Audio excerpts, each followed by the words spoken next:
All right, in this video, we're going to practice changing a polar point to rectangular points. In other words, we're going to practice changing from r comma thetas into x comma y's. And to convert from polar coordinates to rectangular coordinates, we're going to use the fact that x is equal to r cosine theta and the fact that y is equal to r sine theta. Now, if you're wondering where I got those formulas from, watch the previous video on the connection between the polar coordinate plane and the rectangular coordinate plane. But we know that x is equal to r cosine theta.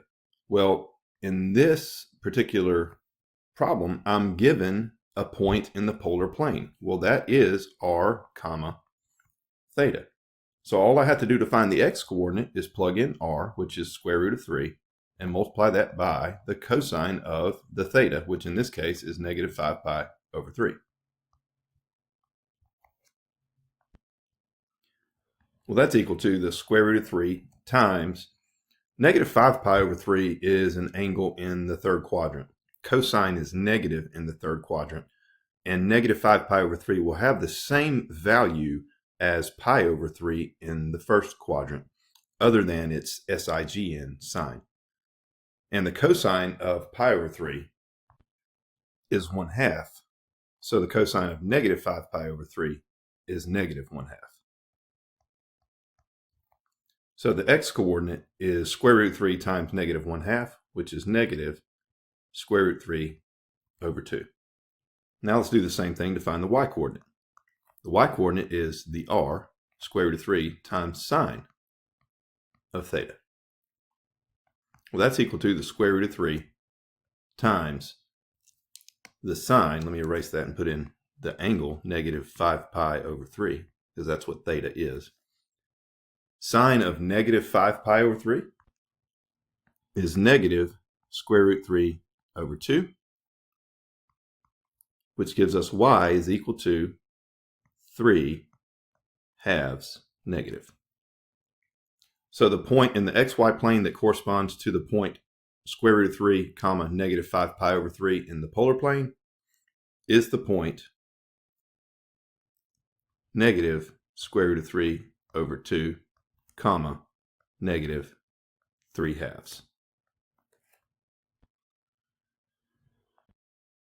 All right, let's look at another example. Here again, we're asked to convert from polar coordinates to rectangular coordinates. So we'll use our two formulas. X equals r cos theta and y equals r sine theta. Let's find the x coordinate first. So we'll have negative 4 times the cosine of negative 11 pi over 6. So that would be equal to negative 4. And the cosine of negative 11 pi over 6, negative 11 pi over 6 is coterminal with pi over 6. So cosine of negative 11 pi over 6 and cosine of pi over 6 will be the same value. And the cosine of pi over 6 is square root 3 over 2.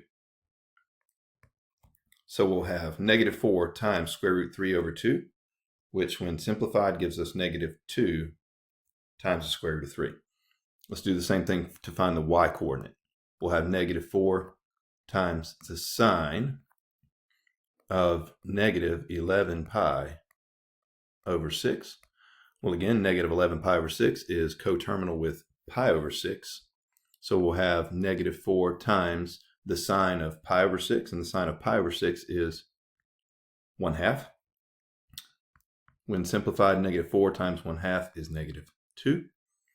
So the point negative 4 comma negative 11 pi over 6 in the polar plane is the same point as the point negative 2 times the square root of 3 comma negative 2 in the rectangular plane.